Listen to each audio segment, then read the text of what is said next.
खाटू धाम में एक ब्राह्मण रहता था। वह श्याम बाबा से असीम प्यार करता था। वह श्याम जी का इतना दीवाना था कि सुबह शाम जब तक वह मंदिर ना जाए उसका किसी भी काम में मन नहीं लगता था। मंदिर में जब भी भंडारा होता वह प्रमुख रूप से सेवादान के लिए पहुंचता। एक दिन ब्राह्मण की बेटी की शादी तय हो गई और जिस दिन बेटी की शादी थी उसी दिन ब्राह्मण की श्याम बाबा के मंदिर में भी ड्यूटी लग गई।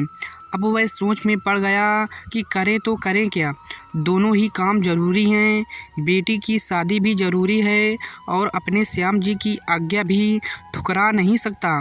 ब्राह्मण सोचने लगा कि अगर यह बात वह अपनी पत्नी से बताएगा तो उसकी पत्नी नाराज़ हो जाएगी और कहेगी कि क्या अपनी बेटी की शादी भी छोड़ता है।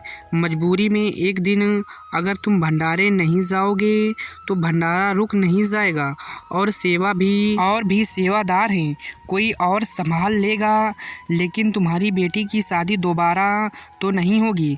ब्राह्मण बहुत उलझन में था। वह जानता था कि कुछ भी हो उसकी पत्नी उसे भंडारे में नहीं जाने देगी, लेकिन उसका अंतर्मन नहीं मान रहा था।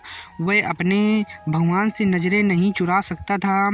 इसीलिए वह अपनी बेटी की शादी के दिन ही घर में बिना किसी को कुछ बताए चुपचाप समय से पहले ही मंदिर पहुंच गया।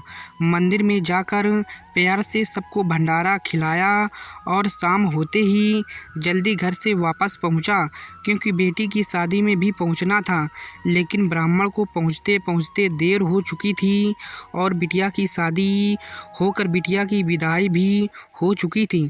जब वह घर पहुंचा तो उसकी पत्नी उससे बोली, आओ चाय पी लो, बहुत थक चुके होंगे।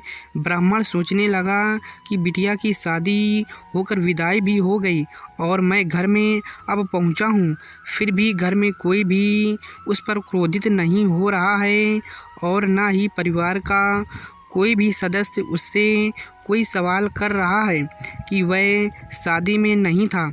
बजाय नाराज होने के पत्नी सही से उससे प्यार से बातें कर रही थी। ब्राह्मण ने भी सोचा, छोड़ो क्या गड़े मुर्दे उखाड़ना, जो हो गया सो हो गया, सब प्रभु की इच्छा है। पत्नी अगर प्यार से बात कर रही है तो बढ़िया है, इससे अच्छी बात क्या है।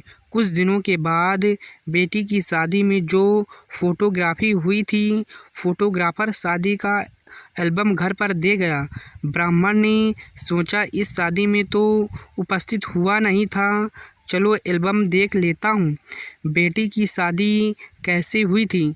मगर यह क्या, वह तो देखकर हैरान हो गया। इस शादी में हर जगह उसकी भी तस्वीर है, जो जगह जगह पर विवाह में जिम्मेदारियां संभाल रहे थे। ब्राह्मण फूट फूट कर रोने लगा और कहने लगा, मेरे श्याम प्रभु, तेरी कैसी लीला है।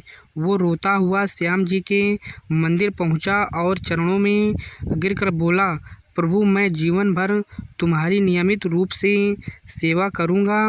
कृपा जिनकी मेरे ऊपर, मेरा जीवन भी उन्हीं का वरदान है। शान से जीना सिखाया जिसने, वह खाटू वाला बाबा श्याम है। वीडियो अच्छी लगी हो तो लाइक शेयर एंड सब्सक्राइब जरूर करें। धन्यवाद।